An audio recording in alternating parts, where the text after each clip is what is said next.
My only question I would ask the city manager if he could provide to me a copy of the current contract we have with our financial auditor. And I'm specifically interested, and probably would ask the city attorney to also review it with me, what I would describe as financial independence and what that means. So I would like to look at that. If you could provide that. Yes, sir. And I will, and/or managerial independence. I don't know what that means yet. I mean, I know what it means. I don't know what it is in the context of weighing in on the race. Mr. Sprinkle? You've sent us two findings since our last meeting, or two reports. I don't know if we speak to them here or at the end of our meeting. One of them was about perhaps looking further into an issue about, we just got it this last weekend, about whether or not the auditors can do any kind of work. I don't know what we want to do with that one.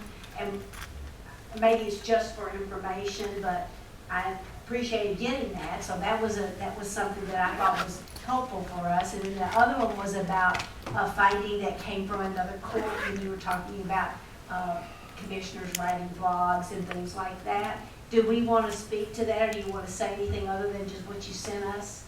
Well, I pay great attention to those, because usually if they've been found that way, then there's a reason for it. So the auditing issue came up at the last meeting, where at the end of the meeting it was requested that Mr. Knight and I look into the auditor's contract. And as I stated in the letter, I did look at the contract. The RFP and the contract incorporate the generally accepted auditing standards and the United States Comptroller's government audit standards. And when you look to those, they do require that the auditor maintain independence. Independence is generally defined in the opinions as relating to financial independence. So when you look at the opinions, they don't get into political endorsements. The opinions deal with an auditor who owns stock in a subsidiary company that he or she is auditing, or an auditor is on a subsidiary board of a government that they're auditing. Those are the kinds of independence opinions that I found. I did not find an opinion that expressly said giving an endorsement of that type per se violates the standard of independence. And I could look further.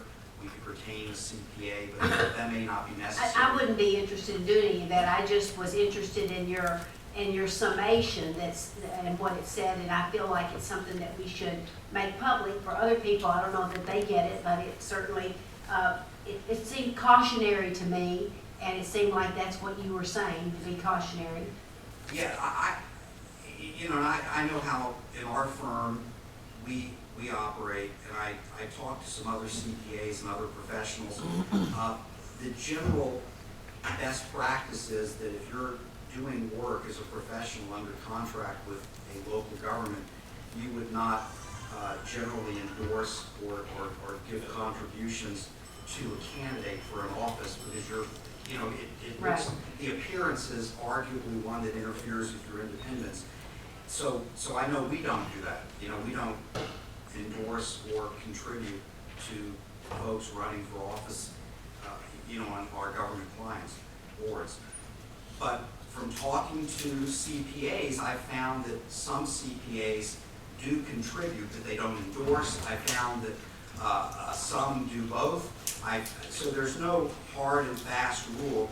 So certainly the city could reasonably put more standards into its RFP the next time you go out for external audit, that the auditor should maintain independence as required, and that would include, having no political activity where you endorse or contribute. I personally would like to ask the auditor to come to speak to it. I think it's a serious enough breach, and there's enough questions that I think she should come and explain herself to this group. And that was one of the things I suggested. That's what I would request. And I think it's exactly as you said, that, that there may not be a standard. We may not want to adopt one. We may want to adopt one. But I find it questionable, highly questionable, and enough that it's created questions in this community. I think need to be addressed. I think that those need to be put out there and just ask the circumstances, and I think we need to understand, what they're thinking is, if that's gonna be standard practice, if that is their standard practice, and only she can speak to that. So, I don't know, I'd be one to ask her to come to our next meeting, but but one request. I would like to address that because I'm sort of the person that caused this, so I feel very responsible for her being kind of called on the carpet, and I want to make sure the commission understands how this came about.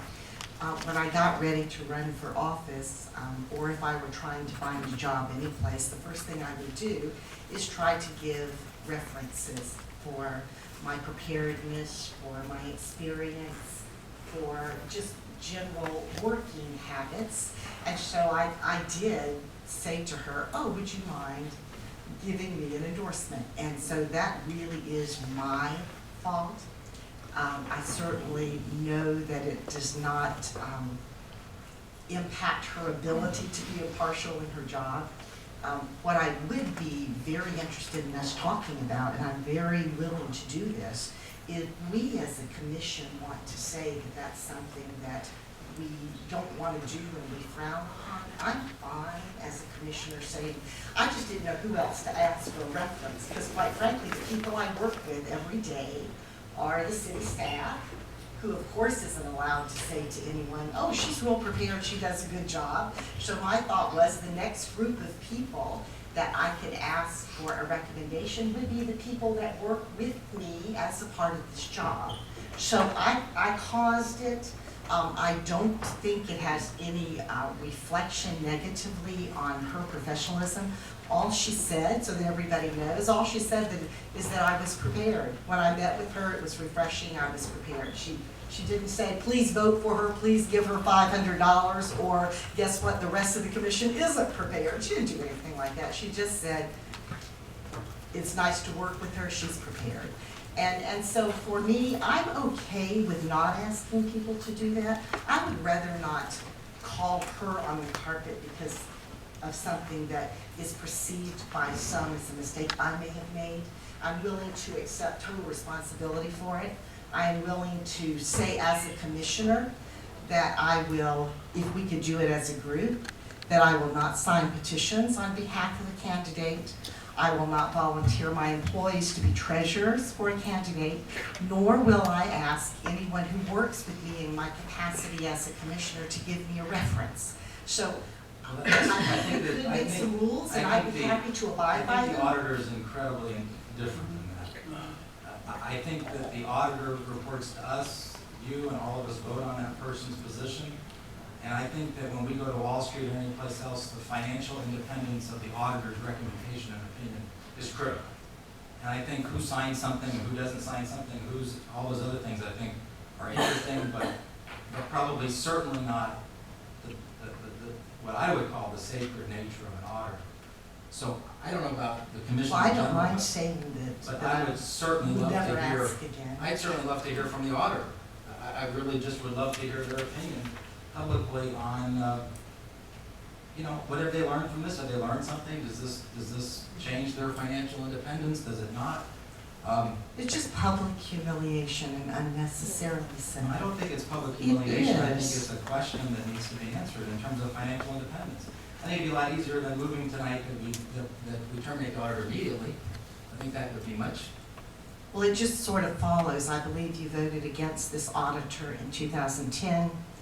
You voted to add a. And you voted for her, Commissioner. I did. So let's not let this about be you or your decision. But Let's it talk about the feels like, auditor. well, it does feel like you are punishing her for something that is my responsibility. I will just tell you from my standpoint, not punishment, this is Commissioner. not about punishment, it's about using ethical judgment, and an auditor does that all the time. And that was very disturbing to me, so I don't think it's a good idea, and I felt that was what Larry's opinion said, Well, why very don't we much just so. state that Yes. as our policy, that we won't do that? I'm good with that. Well, and, you know, maybe she comes here and says, you know, Commissioner asked me, what am I gonna say when the Commissioner asked me? You know, she's my boss, so to speak. So, you know, it's just not something we ought to be in the business of doing. I'm not gonna go ask the lobbyists for, you know, that kind of a thing. So I don't know the right way to cure it, but I don't think we should have this moving forward. That's what No, I'm I saying. don't either, and I agree with that. I'm even willing to make a resolution that we as a commission do not endorse, do not request endorsements from city employees or anyone that does business with the city. Now, that's gonna narrow us as to who we can ask, but I'm sure my mother will give me an endorsement. And I'm being facetious about that, but I do think that it would be okay for us as a commission to say, we're not gonna be involved in. Well, I don't need somebody to tell me that, Carolyn. Yeah, I know, I already know that's- not to do that, so that's my And problem. honestly, okay? I did not, and I did not, I and see that. and I sincerely apologize for that. But I don't wanna punish someone else because But this is not Maybe punishment, I mistake think this is a absolutely. simple request of our auditor. to I come. think it's a public embarrassment to someone that's really unnecessary. If we want to make that a rule, we should simply make it a rule. We don't have a rule like that. There is no policy that says that's inappropriate. And if we want to make it a policy, I would vote in favor of it. I'm fine with that. I would vote in favor of each one of us saying we're not going to endorse candidates, we're not going to sign petitions, we're not going to be the treasurer. I'm good with all of that. But we just need to do that together. Commissioner, sadly, you're missing the point. This is the independent auditor of all of our finances. This is totally different City. than any other political activities that others may engage in. I, for one, would like her to come, or at least put in writing, you know, their policy. Maybe their firm has a policy that says we gladly endorse and we gladly give everybody a check. Maybe they do that. Oh, I'm You sorry, I individually did not, have to I say need to that. clear that up. I don't know where that came from, excuse me, Mr. Brown, but I do notice that you have mentioned contributions a couple of times. I want you to know that, to my knowledge, and I'm pretty confident, 99.9% I could go and check, I do not believe anyone in her firm has given me any sort of contribution. It was simply for her to say that I was organized when I met with her. Certainly nothing. It was a written quoted endorsement without a contribution that I'm aware of, so that's correct. But I was speaking in terms of political support by an independent auditor of an individual candidate in a race, which could be in the form of either an endorsement or a contribution. In talking to some CPAs who do government work, I was informed that some give contributions but don't endorse, and they actually make a distinction. And I'm aware of a government attorney who contributes. And I was quoted in the Orlando Sentinel. They called me a few years ago for my thoughts on that, and I expressed the policy that I just expressed now, that in my firm we don't contribute or endorse candidates.